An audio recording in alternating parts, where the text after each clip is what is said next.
God is not interested merely in the freedom of black men and brown men and yellow men. I'm tired of being judged as stereotypical. But God is interested in the freedom of the whole human race. My best friend is black. Just like walking down the streets, like we have gotten dirty looks. And the creation of a society where all men will live together as brothers.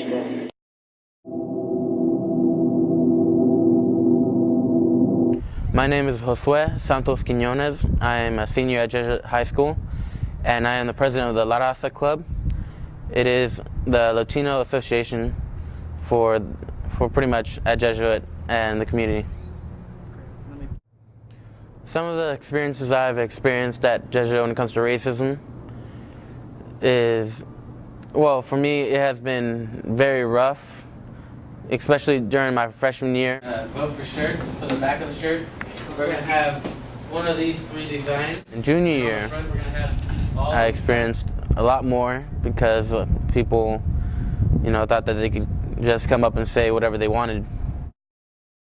One person came up to me and called me a wetback, and I grabbed the kid and I told him never to call me that again. It didn't solve anything. If anything, it made him view me as a stereotypical Mexican, and that's not what I am. I'm not stereotypical. I'm very different, and I'm tired of being judged as stereotypical.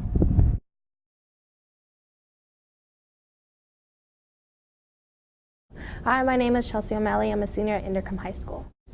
I feel discrimination is really prevalent within high schools, especially in an area that has a lot of diversity. There are obviously going to be a lot of discrimination and racism and just all that sorts of stuff. My best friend is black, and it's an interracial friendship, and just walking through the, not necessarily here, but just like walking down the streets, like we have gotten dirty looks. There are ignorant people who feel that, still are stuck in the 40s and 50s where, for white people can only hang out with white people, or, race to their own race, which is not the case and shouldn't be.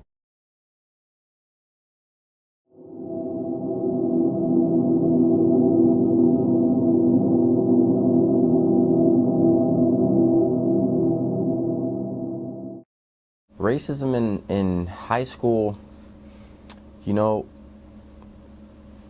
I think it's widespread, and I don't limit it just to the high school culture. I'd actually say racism right now is widespread throughout the world, unfortunately. Here in the Sacramento region, in Carmichael, Sacramento, we've had several incidences since 2008. Around election time, there was a string of Obama advertising on a gate on Fair Oaks Boulevard, and within a period of about 3 days, the defamation of the sign elevated from just no Obama to KKK to nigger on the signage. Immediately following that incident, you had continuous graffiti and tagging of all kinds of Obama paraphernalia throughout the region. More recently, one of the Jewish synagogues in the Sacramento area actually was tagged as well. We are certainly trying to establish boundaries for our students, because the biggest excuse that we hear is, well, I didn't know, I was just joking, I thought we were cool. But the reality is it's not cool. You're always going to encounter ignorant people and people who just don't understand that it is a different time and place than it was 40, 50 years ago. Well, since my last year here at Jesuit, one thing, I hope that will happen is that, kids that are minorities, Mexicans, blacks, Chinese, Asians, anybody, really, just for them to have pride in who they are and their culture. Just keep on trying, and don't let them get under your skin.